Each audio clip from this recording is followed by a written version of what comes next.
Presently, the monsoon session of the parliament is in progress.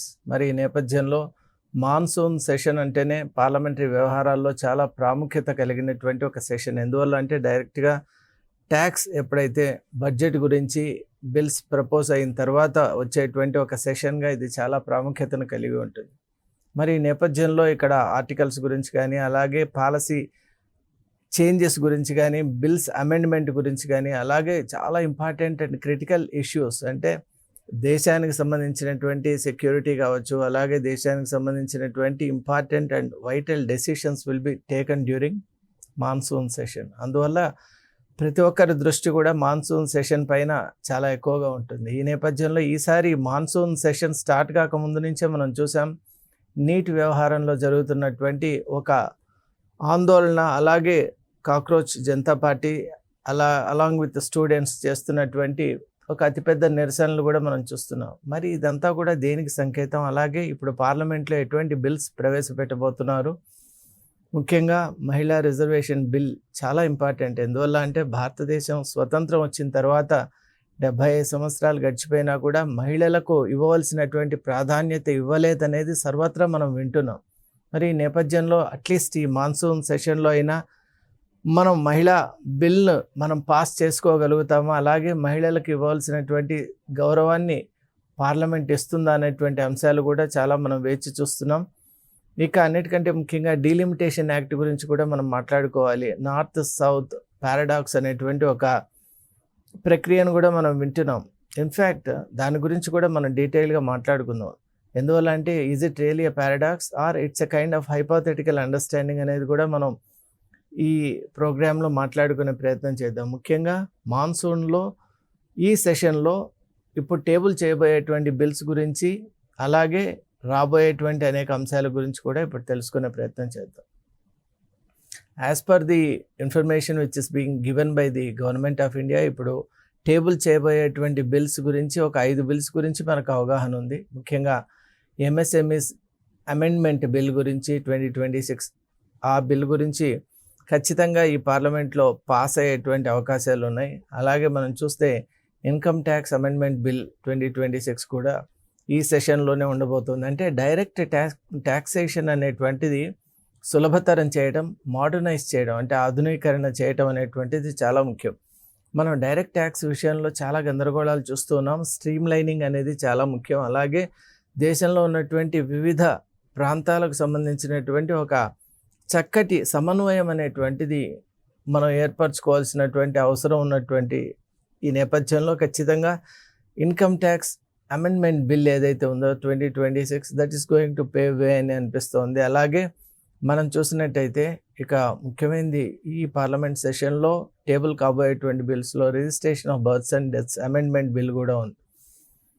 యాక్చువల్గా birth కానీ death కానీ notify కనుక చేయగలిగితే మనకు ఒక అవగాహన అనేటువంటిది, ఒక స్పష్టత, ఒక క్లారిటీ అనేది ఉంటుంది. మిస్యూజ్ అనేది తగ్గుతుంది. అలాగే మనం ప్లానింగ్ చేయాలన్నా, లేకుంటే మనం అపోర్షన్ చేయాలన్నా కూడా ఒక ఖచ్చితత్వం అనేటువంటిది ఉంటుంది. కాబట్టి registration, due registration, mandatory registration, compulsory registration of births and deaths amendment bill 2026 కూడా చాలా ప్రాముఖ్యత కలిగింది. ఇక ఈ 3 బిల్స్ తర్వాత మనం చూసినట్టయితే సుప్రీం కోర్ట్ అమెండ్మెంట్ బిల్ కూడా మనం చూడబోతున్నాం. యాక్చువల్గా supreme court number of judges గురించి కూడా ఈ మధ్యకాలంలో మనం మాట్లాడుకుంటున్నాం. The most honourable court, the highest appellate court and also the apex court of ఇండియాకి సంబంధించినటువంటి అనేక అంశాలు కూడా ఈ మధ్యకాలంలో మనం న్యూస్లో వింటున్నాం. అయితే the quantum of the work that is pending అనేది చాలా, ఆ గ్రావిటీ అనేది ఒక్కసారి మనం చూసినట్టయితే సఫిషియంట్. ఇప్పుడు cases, judge to cases ratio మనం తీసుకున్నట్టయితే the number of judges we require is far more. ఇప్పుడు ఉన్నటువంటి జడ్జెస్ యొక్క సంఖ్య కంటే కూడా మనకు చాలామంది జడ్జెస్ అవసరం. అలాగే we need different types of benches also. ఇప్పుడు డబుల్ బెంచ్, ట్రిపుల్ బెంచ్, అలాగే bench consisting of 5 members, sometimes 7 members also. అంటే if the criticality of the issue increases, number of the constituents of the bench also will increase proportionately. కాబట్టి ఆ అంశం ఎంత సున్నితమైంది, ఎంత ప్రాముఖ్యతను కలిగి ఉందనే ఒక విధానాన్ని బట్టి సుప్రీంకోర్టులో కూడా పెంచుకుంటూ వెళ్తారు బెంచెస్లో ఉన్నటువంటి ఆ కాన్స్టిట్యూయెంట్ మెంబర్స్ని. మరి ఈ నేపథ్యంలో సుప్రీంకోర్టు జడ్జిస్ అమెండ్మెంట్ బిల్, అది కూడా సుప్రీంకోర్టు బిల్ కూడా అమెండ్మెంట్ బిల్ 2026 కూడా ఈ యొక్క మాన్సూన్ సెషన్లోనే ఒక అఫీషియల్ లెజిస్లేషన్గా మారబోయేటువంటి అవకాశాలు ఉన్నాయి. అలాగే ఇక అన్నిటికంటే ముఖ్యంగా మనం చూస్తున్నాం ఈ మధ్యకాలంలో insult to the national honour అనేటువంటి ఒక అమెండ్మెంట్ బిల్ కూడా అది చాలా ముఖ్యం. ఎందువల్ల అంటే నేషనల్ యాంథమ్స్ లైక్ వందే మాత్రం ఇలాంటివి పాడుతున్నప్పుడు కానీ, ఇలాంటివి పర్ఫామ్ చేస్తున్నప్పుడు కానీ విల్ఫుల్గా ఏదైనా డిస్టర్బెన్స్ చేయడం, డిస్ట్రప్షన్ చేయడం, లేకుంటే అది ఎలా ప్రొసీడ్ కావాలనో ఆ ప్రొసీడ్ కాకుండా దాన్ని వేరే విధంగా మార్చటం, ఇవన్నీ కూడా they directly hit out at the national honour. మనకు కొన్ని కన్వెన్షన్స్, అలాగే మనకు కొన్ని రకాలైనటువంటి ఆచారాలు ఉంటాయి. అంటే ఇండియన్ కాన్స్టిట్యూషన్ కూడా మనకు కొన్ని పద్ధతులు ఇచ్చింది. దాని ప్రకారం నేషనల్ యాంథమ్స్ కానీ, అలాగే నేషనల్ ఆనర్కి సంబంధించిన కొన్ని అంశాలు ఉంటాయి. వాటి విషయంలో మనం చాలా జాగ్రత్తగా ఉండాలి. అలాగే వాటిని అట్మోస్ట్ కేర్తో, డిగ్నిటీతో, రెస్పెక్ట్తో మనం we have to carry them out. మరి అటువంటి నేపథ్యంలో ఈ మధ్యకాలంలో చూస్తున్నాం, some people are trying to bring down. అది చాలా బాధాకరం. కానీ కొంతమంది అవగాహన లేకనో, లేక కావాల్సిగానో కొంతమంది ఇటువంటి విషయాల్లో, నేషనల్ ఆనర్కి సంబంధించినటువంటి విషయాల్లో కూడా చాలా తప్పిదంగా ప్రవర్తిస్తున్నారు. కాబట్టి దానికి సంబంధించినటువంటి బిల్ కూడా ఈ పార్లమెంట్లో వచ్చేటువంటి అవకాశం ఉంది, ఖచ్చితంగా వస్తుంది. అయితే ముఖ్యంగా మనం ఈ సందర్భంలో if it is not out of context మనం కొన్ని విషయాలు మాట్లాడుకోవాలి. అదేంటి అంటే ఈ మధ్యకాలంలో కొంతమంది పనిగట్టుకొని నేషనల్ ఆనర్, రెప్యుటేషన్ అండ్ డిగ్నిటీని భంగం చేసేటువంటి కొన్ని వ్యాఖ్యలు చేస్తున్నారు. బోత్ ఇక్కడ భారతదేశంలోనూ, అలాగే ఈవెన్ ఓవర్సీస్లో కూడా అటువంటి వ్యాఖ్యలు చేస్తున్నటువంటి విధానాన్ని మనం చూస్తున్నాం. అంటే ఫర్ ఎగ్జాంపుల్ మనం తీసుకున్నట్టయితే స్టాండప్ కామెడియన్స్ అని ఈ మధ్యకాలంలో ఒక కొత్త బ్రీడ్ ఈస్ కమింగ్ అప్. వాళ్ళు that might be there profession to engage people in such entertainment. కానీ ఎంటర్టైన్మెంట్ కూడా ఒక హద్దు ఉంది అనేది వాళ్ళు గమనించాలి. ఎందువల్ల అంటే ఎంటర్టైన్మెంట్ కొరకు మనం మన దేశానికి సంబంధించిన అంశాలని, దేశానికి సంబంధించిన గౌరవాన్ని, అలాగే దేశానికి సంబంధించినటువంటి సార్వభౌమత్వాన్ని, ఇలాంటి విషయాలను కూడా అక్కడ మనం ముడిపెట్టి మాట్లాడటం, అలాగే ఏమాత్రం వివేకం లేకుండా ఫారిన్ ఆడియన్స్ ముందు మన దేశాన్ని తక్కువ చేసి ప్రవర్తించేటువంటి కొన్ని పోకళ్ళు ఏదైతే ఉన్నాయో వాటిని ఖచ్చితంగా మనం ఖండించాలి. ఇండియా ఫస్ట్ అనేటువంటి ఒక ఆలోచనతో మనం అందరూ కూడా ఉండాలి. Nation first, that's very important. ఎందువల్ల అంటే nations honour is our honour. ఇప్పుడు దేశానికి కనుక ఎప్పుడైతే లభించవలసినటువంటి గౌరవం లభించదో అప్పుడు ఆబ్వియస్లీ ఇప్పుడు ఉన్నటువంటి భారతదేశంలో ఉన్న దాదాపు 140 crores ఆఫ్ పీపుల్ కూడా అది డిజానర్గానే మనం పరిగణించాలి. ఈ రకంగా మనం చూస్తే ఈవెన్ చిన్న కంట్రీస్ కొన్ని ఉంటాయి. మనం సౌత్ అమెరికా కానీ, అలాగే యూరోప్లో కూడా చాలా చిన్న కంట్రీస్. అంటే మన దేశంలో ఒక రాష్ట్రంలోని ఒక జిల్లా ఎంత ఉంటుందో అంత ఒక కంట్రీ కూడా ఉన్నాయి. కానీ they really value their constitution, they really value their country, they really value their national anthems, they really value their flag and really value their national honour. మరి అటువంటి దేశాల్లోని ఒక్కసారి భారతీయులు కూడా చూసి కొన్ని నేర్చుకోవాలి. ఎందువల్ల అంటే ఈ మధ్య మన పర్సనల్ గ్లోరిఫికేషన్ కోసము, లేకుంటే మనం పర్సనల్గా మనం ఎదగాలనేటువంటి ఒక ఆకాంక్షతో దేశం యొక్క పరువు ప్రతిష్టను మనం భంగం చేయటం అది చాలా తప్పు. Whether it is comedians or even the politicians or industrialist or even the sports people, ఎవరైనా సరే, లిటరీ జైంట్స్ కానివ్వండి, ఎవరైనా దేశాన్ని తక్కువ చేసి మాట్లాడేటువంటి వాళ్ళపై కఠినమైన శిక్షలు తీసుకునేటువంటి ఒక బిల్ కూడా రాబోతోంది వెరీ సూన్. మాన్సూన్లో దానికి సంబంధించినటువంటి సెమినల్ ఐడియాలజీ కూడా, ఫ్రేమ్వర్క్ కూడా డెవలప్ అవుతుందని కొన్ని సోర్సెస్ చెప్తున్నాయి. ఇక మనం మాట్లాడుకోవాల్సినటువంటి అసలైన అంశం ఏంటి అంటే డీలిమిటేషన్ యాక్ట్, అలాగే విమెన్ రిజర్వేషన్ యాక్ట్. అసలు భారతదేశంలో మహిళలకు ఉన్నటువంటి ప్రాధాన్యత ఏంటి, వాళ్ళకు ఉన్నటువంటి గౌరవం ఏంటి, అలాగే వాళ్లకు పార్లమెంట్లో ఉన్నటువంటి ప్రాతినిధ్యం ఏంటి అని ఒకసారి మనం చూస్తే వాళ్ళకి ఇప్పటి వరకు కూడా గ్రేవ్ ఇంజస్టిసే జరుగుతోంది. మహిళలకు సమానమైనటువంటి గౌరవం లేదు, అలాగే వాళ్ళకి సమానమైనటువంటి ఇప్పుడు ప్రాతినిధ్యం కూడా ఇంతవరకు లేకపోవడం అనేది చాలా బాధాకరం. ఎందువల్ల అంటే అన్ని రంగాల్లో కూడా పురుషులతో సమానంగా మహిళలు కూడా ఎక్సెల్ అవుతున్నారు. అలాగే మన ఎకానమిక్ డెవలప్మెంట్లో కానివ్వండి, అలాగే మన యొక్క డిఫరెంట్ ఆస్పెక్ట్స్ ఇండస్ట్రియల్ గ్రోత్లో కానివ్వండి, అలాగే ఎడ్యుకేషన్లో కానివ్వండి, and the most important thing even డిఫెన్స్లో కూడా ఉన్నారంటే మనం తెలుసుకోవాలి. We should really give credit to them. మన యూత్ దే ఆర్ అంటే నియర్లీ 25-26 ఆ ఏజ్ వాళ్ళు బార్డర్స్ దగ్గర ఉండి మన దేశాన్ని కాపాడుతున్నారంటే ఇక really we have to salute them from the bottom of our heart.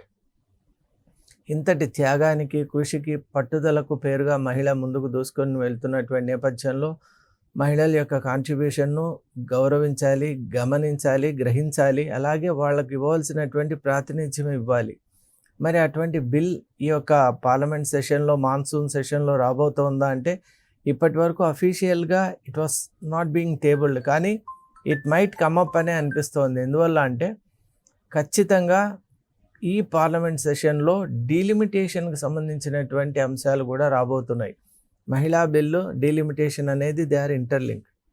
అది ఎందుకు ఇంటర్లింక్ చేశారు అంటే మనం సెన్సస్ రిపోర్టును బట్టి డీలిమిటేషన్ ప్రాసెస్ అనేటువంటిది స్టార్ట్ అవుతుంది. మరి ఆ డీలిమిటేషన్ ప్రాసెస్ అనేటువంటి విషయంలో కూడా కొన్ని పారాడాక్సెస్ ఉన్నాయి, కొన్ని రకాలైన మిస్అండర్స్టాండింగ్స్ అండ్ రాంగ్ అండర్స్టాండింగ్స్ కూడా ఉన్నాయి. అదేంటి అంటే యాక్చువల్గా సౌత్ నార్త్ పారాడాక్స్ ఏదైతే ఉందో అంటే పాపులేషన్ కంట్రోల్ విషయంలో South India has been really true to the ideology. అంటే భారతదేశం తీసుకున్నటువంటి నిర్ణయానికి కట్టుబడి ఉంది southern part of the India. అయితే నార్త్ ఇండియాలో మనం చూసినట్టయితే రూల్ వైలేషన్ అనేది చాలా క్లియర్గా మనకు కనిపిస్తుంది. మరి ఈ నేపథ్యంలో పీపుల్ రిప్రజెంటేషన్ ప్రకారమే కనుక number of MPs have to be decided అని కనుక వచ్చినట్టయితే they being the larger chunk వాళ్ళకి ఎక్కువ ప్రాతినిధ్యం ఉంటుంది. South India being little lesser will have a little lesser voice అనేటువంటి ఒక కన్సర్న్ కూడా ఉంది.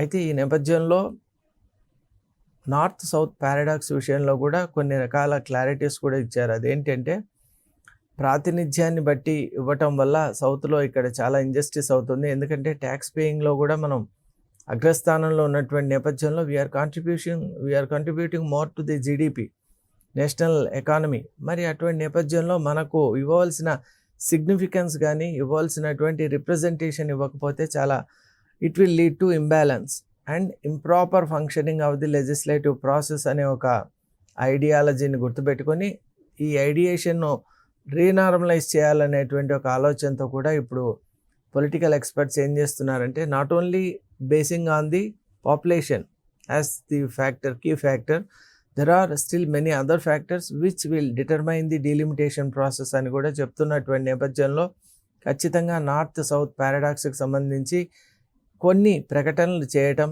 అలాగే వాటికి సంబంధించినటువంటి ఈ ఏదైతే యాంటీ ఐడియాలజీ ఉందో దాన్ని తొలగించడం, ఇది చాలా ముఖ్యంగా గవర్నమెంట్ చేయవలసినటువంటి పని. అది ప్రజల్లో ఒక బిల్ పాస్ కావాలి అంటే నమ్మకం అనేటువంటిది కలగాలండి. నమ్మకం కలగాలి. హోల్ హార్టెడ్ పార్టిసిపేషన్ అనేది చాలా ముఖ్యం. ఫోర్స్ఫుల్గానో లేకుంటే వైలెంట్గానో లేకుంటే ఫ్రివిలస్గానో డిసీట్ఫుల్గానో if some bill is getting passed that will not serve the purpose అనేటువంటిది మన కాన్స్టిట్యూషన్ ప్రకారం మనకు తెలుసు. కాబట్టి అక్కడ కోఆపరేషన్ అనేది చాలా ముఖ్యం. ఇప్పుడు డీలిమిటేషన్ ప్రాసెస్లో కూడా కొన్ని రకాలైన అప్రహెన్షన్స్ అంటే భయాలు ఉన్నాయి, ఆందోళనలు ఉన్నాయి. అలాగే మనకు రాను మనం వెనకబడిపోతామేమో, మన వాయిస్ను అక్కడ సరిగా వినిపించలేకపోతామేమో అనేటువంటి కొన్ని రకాలైన భావాలు కూడా ఇక్కడ సౌత్ ఇండియన్స్లో ఉన్నటువంటి నేపథ్యంలో ఖచ్చితంగా parliamentary affairs committee has to really address this issue.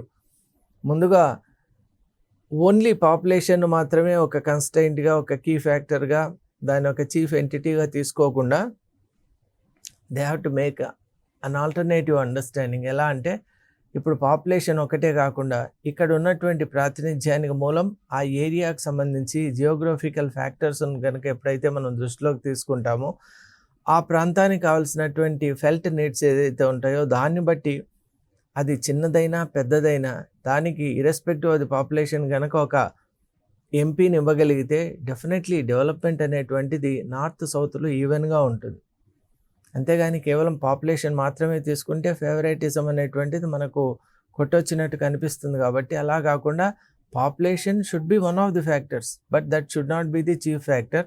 మిగతా కూడా అలైడ్ ఫ్యాక్టర్స్ కూడా ఎప్పుడైతే మనం పెడతామో అప్పుడు నార్త్ సౌత్ పారాడాక్స్ని మనం ఈవెన్ చేయగలం, యూనిఫార్మిటీని తీసుకొని రాగలం, ఒక హార్మోనీని ఈ బిల్లో ప్రవేశపెట్టగలం. అప్పుడు డీలిమిటేషన్ ప్రాసెస్ అనేటువంటిది సజావుగా జరుగుతుంది. And that will be followed by women reservation bill. అది కూడా పెండింగ్లో ఉంది కాబట్టి డెఫినెట్లీ ఈ మాన్సూన్ సెషన్లో కనుక జరిగితే it will have a better impact అని నేను భావిస్తాను. ఎందువల్ల అంటే సరి అయినటువంటి ప్రాతినిధ్యం ఇవ్వటం వల్ల మహిళల యొక్క గొంతుక అనేటువంటిది పార్లమెంట్లో వినిపించినప్పుడు ఖచ్చితంగా వాళ్ళ పాయింట్ ఆఫ్ వ్యూ, వాళ్ళ అండర్స్టాండింగ్, వాళ్ళ అనాలిసిస్ కూడా దేశం వింటుంది.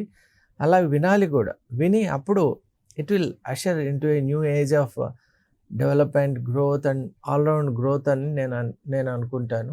ఇక ముఖ్యంగా మనం ఈ బిల్స్ విషయంలో మనం చూసినట్టయితే ఇక్కడ number of the members who are supporting the government కూడా చాలా ముఖ్యమైన అంశమే.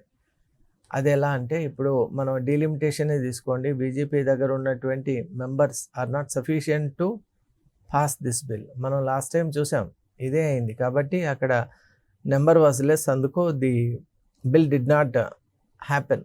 మరి ఈసారి అయినా కావాలి అంటే ఇప్పటికే కొంత ఇప్పుడు బీజేపీలో కూడా చూసాం, కొంత ఇన్ఫ్లక్స్ ఆఫ్ ది మెంబర్స్ మనం చూస్తున్నాం.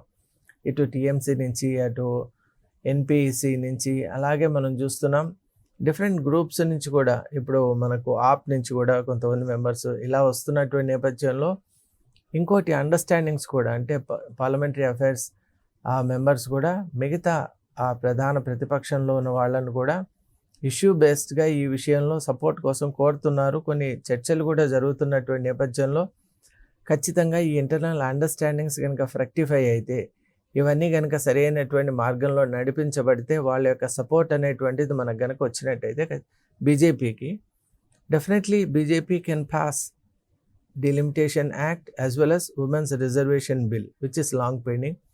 ఇలా కొన్ని సమీకరణాలు అనేవి సమకూర్చుకోవాలి. అందువల్లే బీజేపీ పార్టీ ఇప్పుడు అఫీషియల్గా, రూలింగ్ గవర్నమెంట్ ఇప్పుడు అఫీషియల్గా 5 బిల్స్ని మాత్రమే ప్రవేశపెడుతున్నట్టు ప్రకటించింది. మిగతా bills it might bring in, అంటే ఇప్పుడు మనకు 28 జూలై నుంచి 13th ఆగస్ట్ వరకు కూడా ఈ యొక్క మాన్సూన్ సెషన్ ఉండబోతుంది. కాబట్టి definitely it might appear at any point of time in the later course అని అనిపిస్తుంది. ఎందువల్ల అంటే ఇప్పుడు ప్రస్తుతం అందరి యొక్క దృష్టి కూడా నీట్ ఎగ్జామ్ పైన, అలాగే జరుగుతున్నటువంటి ఎన్టీఏ ఎందుకు ఈ విధమైనటువంటి డెఫిషియన్సీస్, ల్యాక్యునే కలిగి ఉంది, వాటిని ఎలా ఓవర్కమ్ చేయాలి, అలాగే ఇలాంటి ఎగ్జామ్స్ కనుక, క్రిటికల్ అండ్ వైటల్ ఎగ్జామ్స్ కనుక సరిగా కండక్ట్ చేయలేకపోయినట్టయితే ఖచ్చితంగా స్టూడెంట్స్పై ఎటువంటి సైకలాజికల్ ప్రెషర్, ఇంపాక్ట్, అలాగే సూసైడల్ రేట్ కూడా మనం చూస్తున్నాం. It is going up. అది చాలా దారుణం, అలాగే బాధాకరం. కాబట్టి ఖచ్చితంగా మనం we have to reassure hour student community.